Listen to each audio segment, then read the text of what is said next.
1813 இருந்து 1813 இருந்து இப்ப வரைக்கும் தினமும் நடக்கக்கூடிய பூஜைகளுக்கான பூஜை பொருட்களை தரக்கூடிய பாக்கியம் அவங்களுக்கு கிடைச்சிருக்கு. உள்ள கருவறையில ஒரு மிகப்பெரிய மணி இருக்கும். அது நேபாள் மன்னர் கொடுத்தாரு அப்படின்னு சொல்லுவாங்க. ஜோதிர்லிங்கங்கள் பத்தி நம்ம சொல்லும் பொழுது சொல்லியிருந்தோம். மொத்தம் 12 ஜோதிர்லிங்கங்கள் இந்தியா முழுக்க இருந்தாலும் அனைத்து ஜோதிர்லிங்கத்தையும் நம்மளால கையால தொட்டு வணங்கவோ அபிஷேகம் செய்யவோ முடியாது. சில ஜோதிர்லிங்கங்களை நம்மளால கையால் தொட முடியும் அப்படின்னு. நம்மளால கையால தொட்டு வணங்கக்கூடிய அற்புதமான ஜோதிர்லிங்கத்துல காசியில் இருக்கக்கூடிய காசி விஸ்வநாதரும் அற்புதமான ஒரு ஜோதிர்லிங்கம்ங்க. சிவன் எந்த நேரமும் காசியை விட்டு நீங்காமல் காசியிலேயே இருக்கிறதுனால காசிக்கு அவிமுக்தேஸ்வரம் அப்படின்ற ஒரு பெயரும் உண்டு. இதே நம்மளுடைய இன்னொரு புராணம் சொல்லுது, இறைவன் எந்த நேரமும் நம்மள காத்துக்கிட்டே இருக்கிறதுனால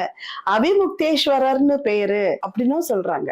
இறைவன் அன்னை பார்வதிக்கு காசியினுடைய பெருமைகளை சொல்லிட்டு இந்த அவிமுக்தேஸ்வர லிங்கத்திலேயே மறைந்து விட்டார் அப்படின்னு ஒரு புராணம் சொல்லுதுங்க. அப்போ எவ்வளவு சிறப்பு வாய்ந்த இடம் பாருங்க காசி.